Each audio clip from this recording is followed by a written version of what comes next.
We're back in St. Joseph and Chiefs training camp where the team's newest member, cornerback Morris Claiborne, was introduced.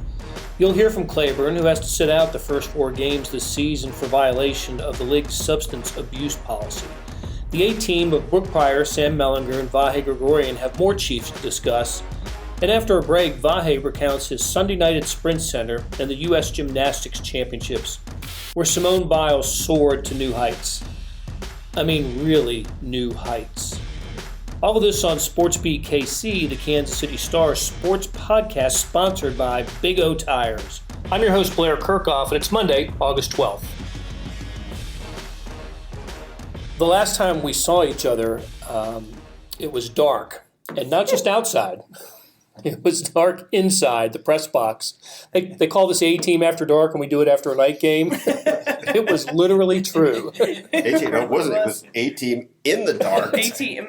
Well, and then after you guys left, I stuck around to still transcribe, and then the inside stadium lights went out, and I was transcribing by light of popcorn machine, which is either a high point or a low point for me. I'm not quite sure which one. What time did the lights? 1:18. Yes, 1:18. The lights inside the press box went out. We were just finishing up the Facebook Live after the Chiefs-Bengals game. We were in the middle of Beth Welsh's breakdown and putting all that equipment away, which made it so much fun. Of the equipment, of the equipment, right. It's an important clarification. Thank you. It was a late night, though, so I felt we were all close down. to a breakdown. My favorite camaraderie of the evening was us all pointing our cell phone lights to help each other make our way out. You know, it's funny. We've been there later and not had the lights go down. I don't know. I thought we might get the courtesy flicker. Oh, no. They're just out. You're done. And as Brooke and I found out today, the Chiefs knew nothing about it until this morning. Yes, and then they are working on next night kick. Hopefully the lights will go off at 3 a.m. So we have until 3 a.m. to do whatever you need to do. And then, as Brad G likes to say, you can't go home, but you can't stay here. Or you don't have to go home, but you can't stay here. He does say that a lot. That's his line. He let's does. be honest. I think he's kind of made it a shtick. He's trying to make it his thing. Yeah. I think he can't wait to say it too. He can, and it's actually quite pleasant. When he Don't encourage him. We know he listens to this. He's going to be emboldened now to say it every single day. Smiling assassin. All right, so this would be the Chiefs' afterthoughts, since we provided the afterthoughts on Sunday morning, and now it's Monday afternoon, and I don't know. No real new development. The only injury news was Demontre Wade had a knee contusion, didn't practice today.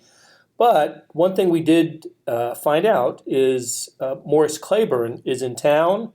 He was at practice today. He stood on the sideline for most of the first half of practice, but then we saw him on the field. And was it 7-on-7 drills? 7-on-7, yep. So wearing number 20, the Steven Nelson number 20. For the Chiefs. Before we talk about Morris Claiborne, let's hear from him. He met the media today after practice. Right now, it's not about money for me. Right now, it's about going out playing football, and I put myself in a situation this off season where, I feel like I put myself in a hard, tough situation for myself and for owners and teams and my agents, to be able to negotiate. I put all us in a tough situation, and and I own up to everything I do. I'm a grown man, and I can't do nothing about that situation. I'm sorry it happened, stuff like that. But I can't do nothing about it. I can only move on right now. But like I said, this is my job. This is what I do. I play football, and at the end of the day, this is how I feed my family. Playing this game. So you can say it's about the money, because you want to get paid, but ultimately I just want to go out and I want to play football, and just go do what I do. Timing wise, how did it work during the off season? When did you find out you were going to be suspended, and how was the timing of that? And how was it agonizing? You knew before, and you were just kind of having to wait it out? I didn't know that I would be suspended. I didn't know that at all. So it was new to me, just as well as everybody else. But like I said, once it came out, I had just had a lot of explaining to do. So what were those conversations like with Mr. Hunt? I mean, they was like that. they know what I was going through, and they wanted to help me through it. And, and that was part of a reason that really, made my mind up as I want to come here, because I could see that, these guys not only care about me as a football player, but they care about me as a man and as a person. What are your plans for those 4 weeks that you can't play at the start of the season? Work, you stay in just Kansas City, or? Yes, if I'm able to stay here, I don't know what the rules are just yet on everything or how that works. But, if I'm able to be here, I plan on being here every single day and doing everything that I can do here, for when that time comes for me to step on the field to give myself the best opportunity to be ready. How much more important is being here for training camp and working with team drills, knowing that you'll miss those first 4 weeks? It's very important. That's why I'm so locked in right now. And I know it's you got to try to be smart at the same time as try to get your work in and stuff like that, because you want to be available when that time comes. And not playing football for this long and coming out, it's easy to deal with injuries and stuff like that. So, I'm just working with the training staff closely, working with the coaches, doing what they allow me to do, and try to push myself each and every day further.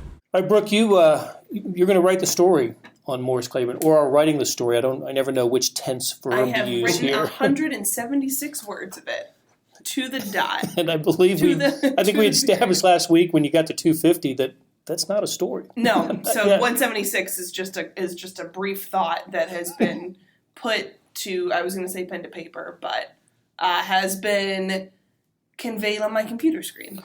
I thought he owned up to to his suspension and talked about it. I thought it was good. And I liked what he said about the reason that he chose the Chiefs is because they were aware of what was going on and they wanted to help him through it, and that was a big reason why he chose Kansas City. Yes, they're playoff contenders, Super Bowl contenders. He wants to play in the postseason, but in conversations he had with Clark Hunt, the Chiefs knew of his suspension, they knew of the things he was dealing with, and they wanted to give him the resources to help him through that. And so now, I think that this training camp is incredibly important for him, knowing that for the first 4 weeks, I think he can't be around the team. Not only can he not play in the games, but he can't practice either. So he's got to get in and stay as healthy as possible while also getting in as much teamwork as possible before he goes off. And he said he'd like to stay training in Kansas City if that's an option. Otherwise, wherever he is, he's going to be working out, but it's not the same as being in team drills. He can practice and he can play in the preseason games, but Andy Reid said he wasn't going to play at Pittsburgh. Correct.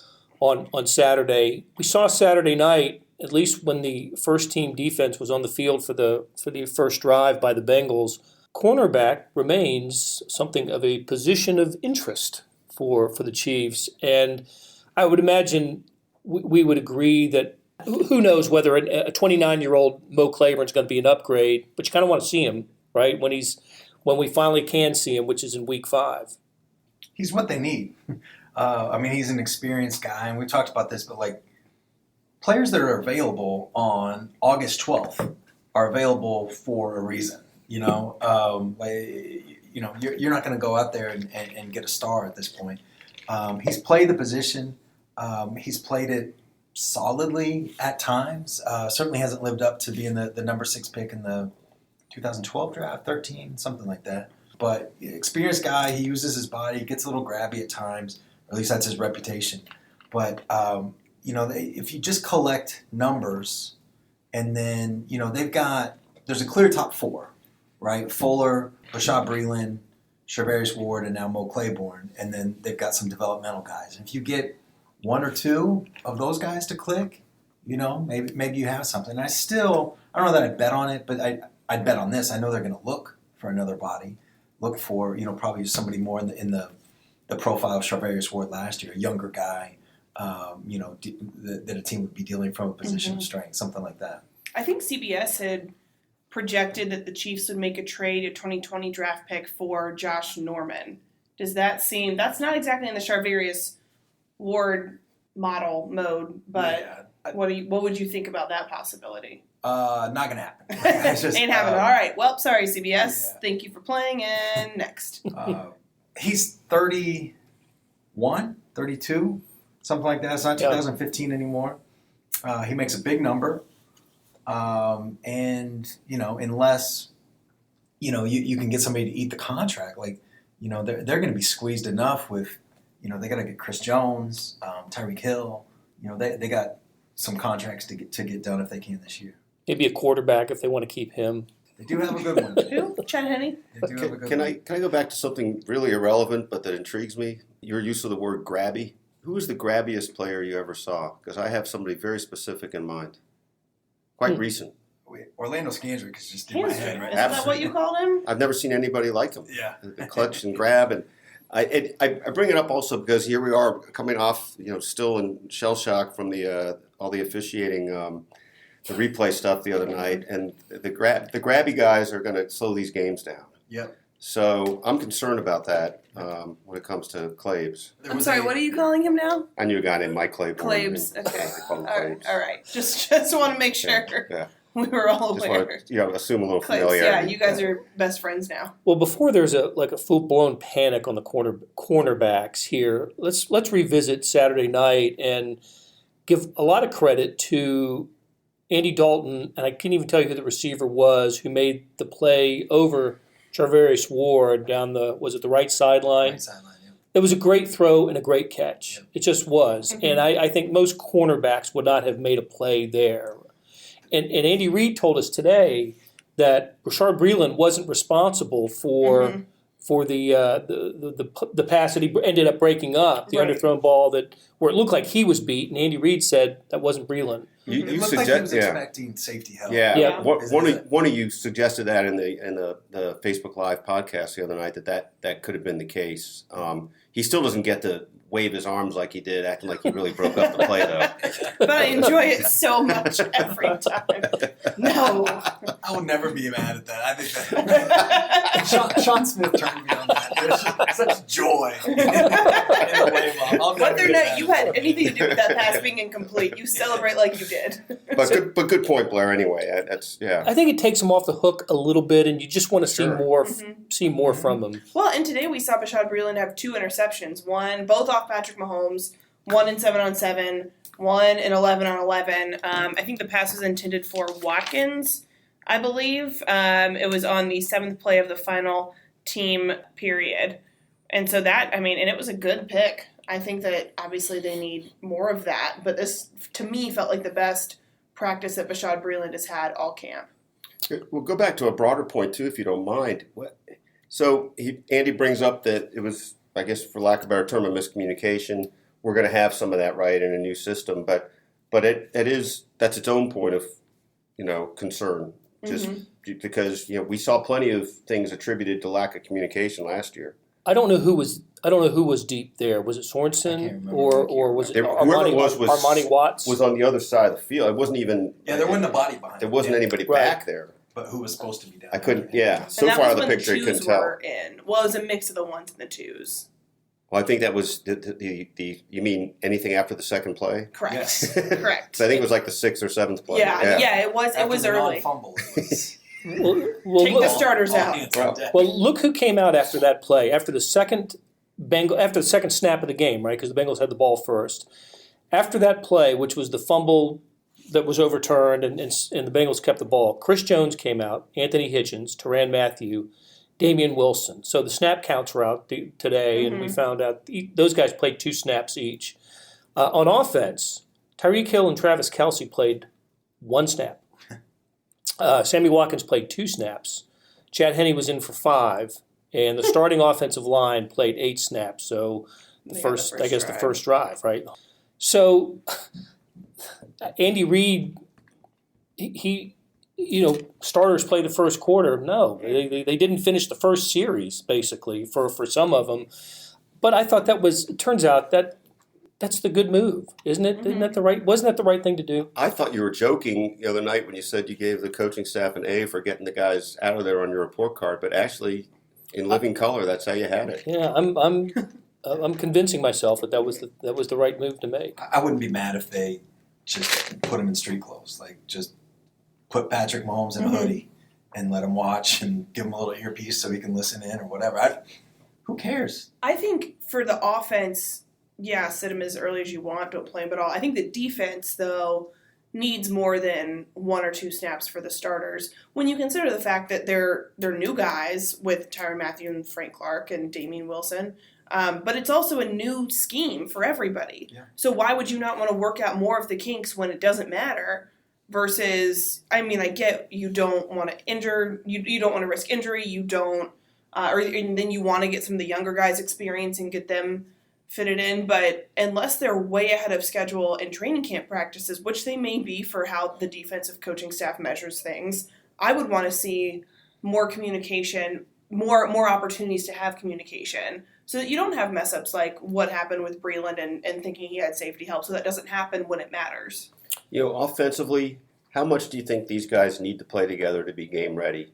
1 quarter, the entire preseason? I think they've got it, honestly. I mean, Look at the first play. Yeah. Look at that. I mean, that was They got it. brilliant. I mean, they're not 5 quarterbacks that make that throw, and a tight end that gets there. That was just a fantastic play. I'd say they're ready. McCole Hardman could use, it's just a rookie.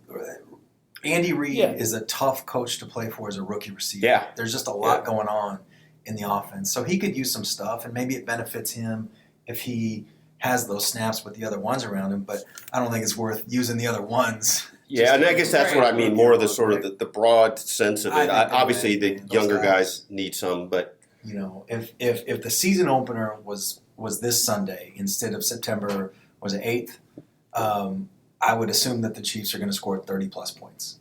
Yeah. McCole Hardman had 26 snaps, the most on offense. Dion Yelder with 41. I thought, that makes sense. Yeah.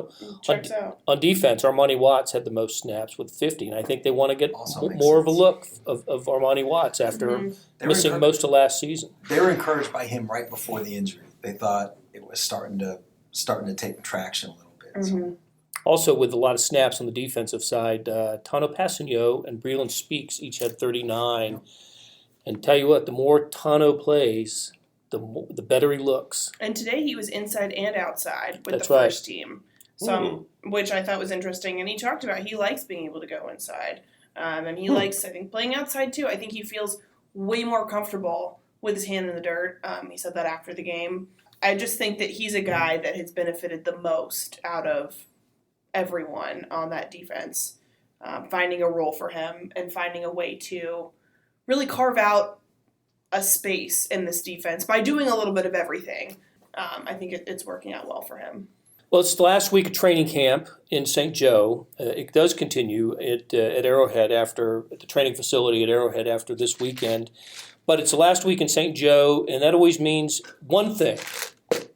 Football section deadline is approaching. I wasn't sure where you were going. We already had Zarda Day, so. And it seems like it comes earlier and earlier every year. But all you guys are writing what I can't wait to read, stories for the football section. Give me the Cliff Notes version of one of the stories that you're going to write for the football section. Vahe, start with you. The main thing I'm working on is Mahomes beyond the arm, all the things that kind of animate what the arm can do. Mostly this is through the lens of people he grew up with, his strength coach, personal trainer, I should call him really, since 4th grade, his best friend's father, his high school coach, and his 7th grade English teacher, who was a very sweet woman, whose daughter Patrick has heard from since I was down there. Anyway, I won't go on and on about it, but I feel like I really enjoyed hearing what all these people had to say, and it seems newish to me. So hopefully that will come across that way, and however I concoct it. Look forward to reading it. Brooke? One of the stories I'm working on is on how Andy Reid and Patrick Mahomes' relationship is different than the prototypical coach-quarterback relationship.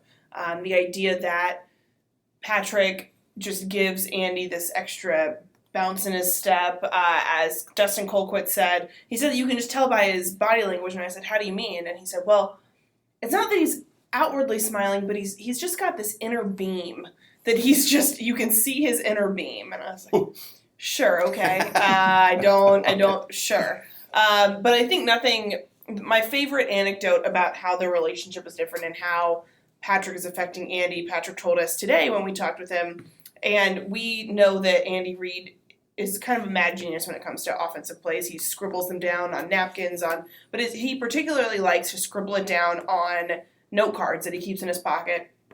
And Patrick said that in their quarterbacks meeting, sometimes Andy Reid will bust in with 2 note cards, and he'll just go up in the middle of the room and just start talking about a play, and everybody's like, "Oh yeah," and he's like, "I can't give it away. I can't give it all away now, but just a little taste. Just wanted to see what you guys would think," and then he'll leave. And I don't think that happens with everybody, because not everybody has a muse like Andy Reid has in Patrick Mahomes. So in the Patrick Mahomes section here, Sam, what are you going to write? We have written about just about every moment of Patrick Mahomes' life.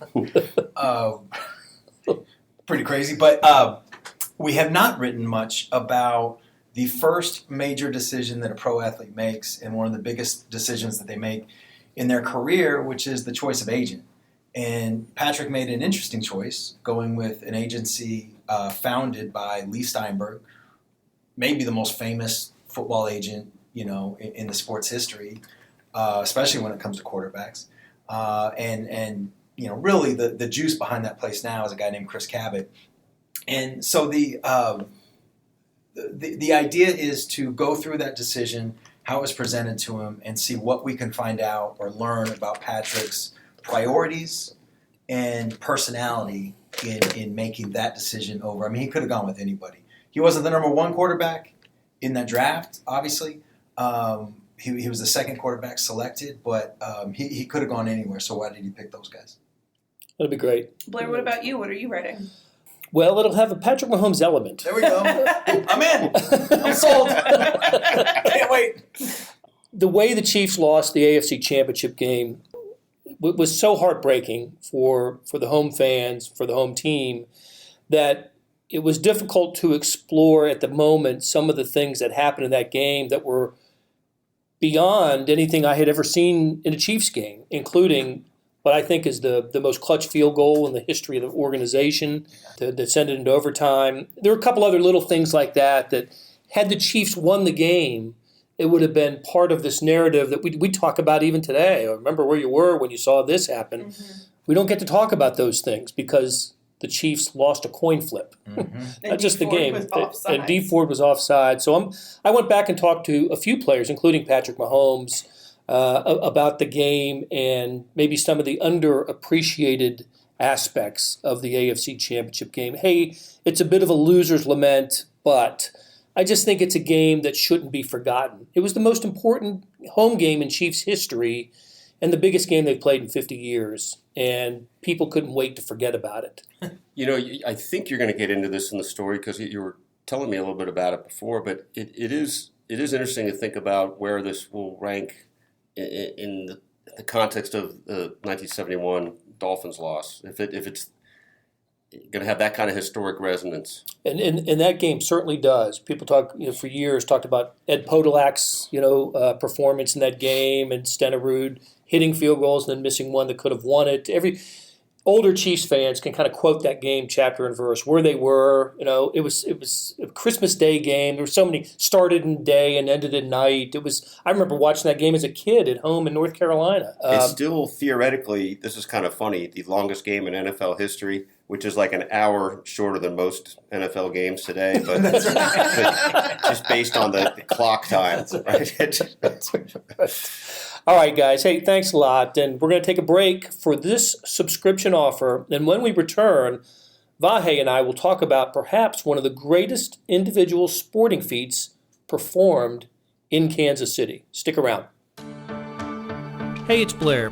Hey, we have a special subscription offer for SportsBeat KC listeners, unlimited digital access to the Kansas City Star's award-winning sports coverage.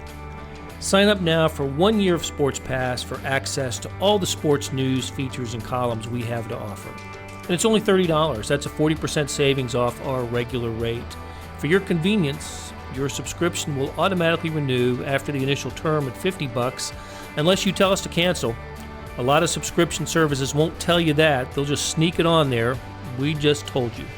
Your subscription helps support the sports coverage of kansascity.com and the Kansas City Star. Please visit kansascity.com/sportsbeatkc offer to get this special offer. And as always, thanks for listening. Here we go, right off the bat. The very first tumbling pass. Triple twisting, double back.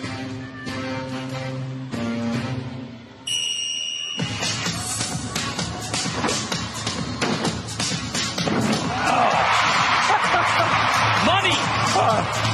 Just keep making history, Simone Biles. All right, Vahe. Sunday night, Sprint Center. You were there, and so was Simone Biles. I'll tell you what. I watched it on TV with Karen, and we saw you on TV in the background. I was flabbergasted with what Simone Biles did, and he teased it before the break. Has any individual accomplished a feat, an athletic feat, more significant than what Simone Biles did? Nobody had ever done what she had done in her sport until Sunday night. Yeah. And look, it's a good question. I mean, I guess you have to think the context, and I think you framed it the right way, the sheer athleticism of doing that. And I guess one of the ways you could measure that is, could anyone else do it? Right. It's never been done. And before we go on, it was a triple-double, 2 flips and 3 full twists. Yes. It had never been done. And we were talking a little while ago about the height. As I understand it, this is courtesy of our friend of the Star, Nancy Armour. She observed that she got up above the boom mic there. And I think the way Nancy wrote it, that would be the height of an SUV flipped on its tail. Standing up on its tail. And this is, just a human being. A 4'9" human being. So, Blair, we've been at a number of events together and separately that have sort of defied belief, and you seldom have any impulse to sort of get up out of your seat. I've been a couple places. I was at that Colorado-Michigan game, the Cordell Stewart. Yeah, at Ann Arbor. Yeah, and you found yourself getting up. I was at the Tyus Edney, Missouri game. I was at the other end of the court, and your body just gravitated up. While other Missouri fans were slumping. Well, yeah, because you just wanted to see, right? Yeah, but you're soon to be the slump for Missouri fans. And of course, we can both remember well our dear friends Therese and Sam falling out of their seats on one of Patrick Mahomes' first sensational passes at Denver. Right. But last night was one of those nights where you sort of had that impulse to stand, and you don't. It's not really our job to do that, but you realized you saw something historic and sort of a new frontier, right? And I think that's kind of the neat thing, and especially neat in a lot of ways because she's already done so much. Oh, yeah. She's the most accomplished gymnast of all time. She is, and I guess we can, bicker or dicker, whatever the word would be, about whether that makes her the greatest gymnast ever. I feel like it's just basically factual that she's the greatest ever when you just pull up the resume itself, the sheer numbers, but also now doing the unprecedented. In fact, as I understand it, even her trying that is the first. She tried it Friday and didn't land it. And didn't land it. Had to put her hand down to catch herself, and was mad at herself for that. She was upset, and I think she probably used some of that emotion on Sunday. Yeah, I think so. In fact, she used the term. She was doing angry gymnastics after that on Friday, and that came up in the context of sort of what happens, and you can certainly understand this to a degree. We're always amazed at athletes who can compartmentalize this stuff, and yet just the same, if you sort of hit your first the way, and she was on the beam first, and I think felt really good about it. She did something. She did the double off the beam. Yes, that's right. Something else that nobody had ever done in gymnastics. The double, 2 flips, 2 twists, never done in competition. Dismount. And so that, she said, certainly carried her through to a good feeling. It was not angry gymnastics last night, and it was kind of fun to see. There was you might find it on Twitter. If you just look up her reaction coming off the bars, she is just making this kind of goofy, celebratory thing that I can't even describe.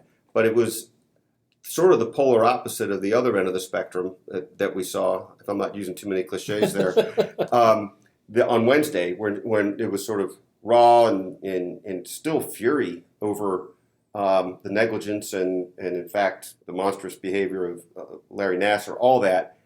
And this was the other end of that. I asked her last night if her joy had anything to do with sort of what she was carrying into this when that started. And she said no, it was really more about the joy of the accomplishment versus the anger of the other night.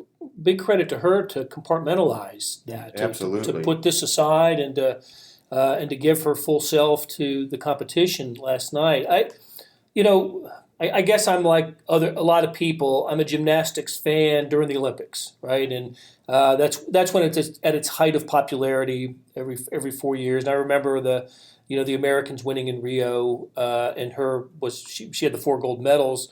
But I also go back. I remember in 1972 when Olga Korbut flipped off the bar on the uneven bars, and nobody had ever seen anything like that.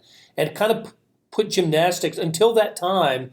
Gymnastics was a sport for older women, and it was Russian women in their 20s and 30s, and all of a sudden this fresh-faced young Olga Korbut flips off the bar, and it's just wild. And 4 years later, Nadia Comaneci becomes the first person to score a perfect 10 in gymnastics, and so and then Mary Lou Retton and others, Carrie Straub. We've had all these gymnasts over the years, like every 4 years, but this isn't an Olympic year. And this happened, in Sprint Center, in our backyard, 2 blocks from our office, and I thought that was pretty cool, really cool. It was, and something I'm not sure that the right way to go about this, but in some form or another, I think we want to acknowledge the crowd. I mean, the crowd was... Absolutely. I was going to ask you about that next. The crowd, was more than 12,000 last night, and that led to the combined 4-day crowd to being over more than 33,000, which was a record for this event.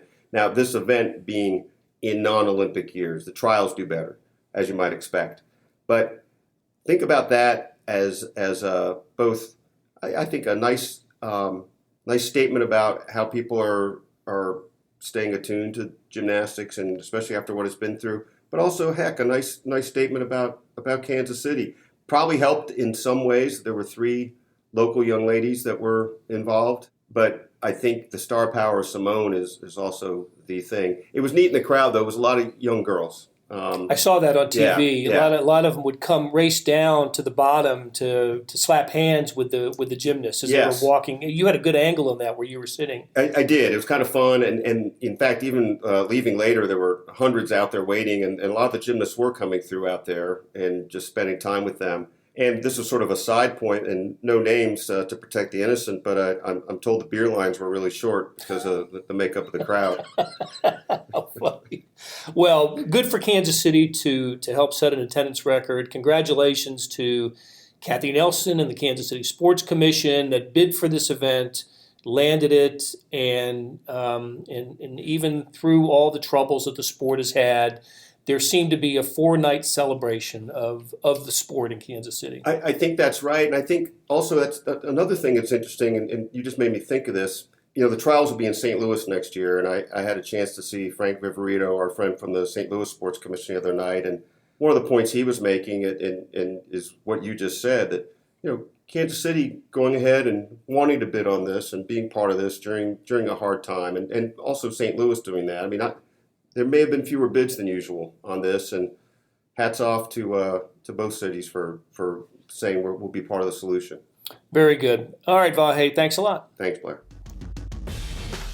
You can find links to the stories we discussed in the show notes on kansascity.com, facebook.com/RedZoneExtra, and the Red Zone Extra app. You can also find these stories in the print editions of the Kansas City Star. We talked about the stories we're writing for the football section. Those will be available soon on kansascity.com and in the August 25th editions of the Kansas City Star. If you're listening to us on Apple Podcast, help us out by rating and reviewing SportsBeat KC. We'd love to hear from you, and your review can help us reach more listeners. Thanks to producers Kathy Liu and Leah Becerra, and thanks to our sponsor, Big O Tires. This has been Sports Beat KC, the Kansas City Stars sports podcast. We'll be back tomorrow to talk sports in Kansas City.